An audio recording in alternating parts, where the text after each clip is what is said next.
शिवसेना आमदार संजय गायकवाड, भाजप खासदार संजय दिना पाटील, शिवसेना नगरसेवक रमेश म्हात्रे आणि आता भाजप नगरसेवक सूरज बामणे या सगळ्या नावांमध्ये दोन गोष्टी समान आहेत.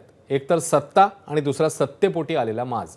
डोंबिवलीतल्या शिवसेना नगरसेवक रमेश म्हात्रेच्या गुंडगिरीमुळे महाराष्ट्रभर झालेला संताप ताजा असतानाच आता महाड नगरपालिकेच्या मुख्याधिकाऱ्यांनाच भाजप नगरसेवक आणि कार्यकर्त्यांनी बेदम मारहाण केल्याची धक्कादायक घटना समोर आली आहे.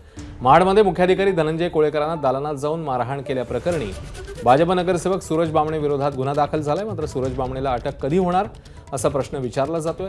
त्यामुळे रमेश म्हात्रेला लागलेला न्याय बामणेला लागणार का याचं उत्तर गृहमंत्री फडणवीसांना आता द्यावं लागणार आहे. एक तो राकेश पाटील नाही त्यांना खाणे आणि मोठं मागे छत्रीने इथनं मारायला सुरुवात केली. इथं हा सूरज बामणे असं छत्रीनं मारायला सुरुवात केली. मी बॅकला गेलो, बॅकला घेऊन इकडे आले, इकडे येऊन असं पाठीमागं मी धडकलो गेलो. असं किती वेळ प्रकार चालू होता?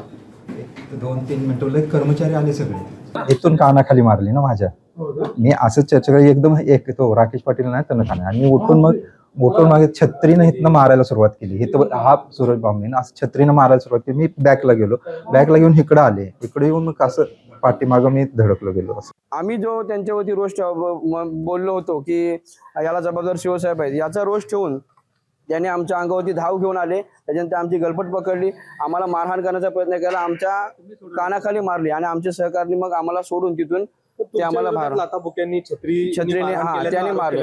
आम्ही काय तिथे कोणत्या प्रकारची खंडणी मागण्यासाठी गेलो होतो का? आम्ही का तिथे कोणत्या प्रकारचा हप्ता मागण्यासाठी गेलो होतो का? आम्ही का तिथे कोणत्या प्रकारची कॉन्ट्रॅक्ट मागण्यासाठी गेलो होतो? आम्ही तिथे फक्त जनतेच्या मूलभूत हक्कासाठी पाणी मागण्यासाठी गेलो होतो.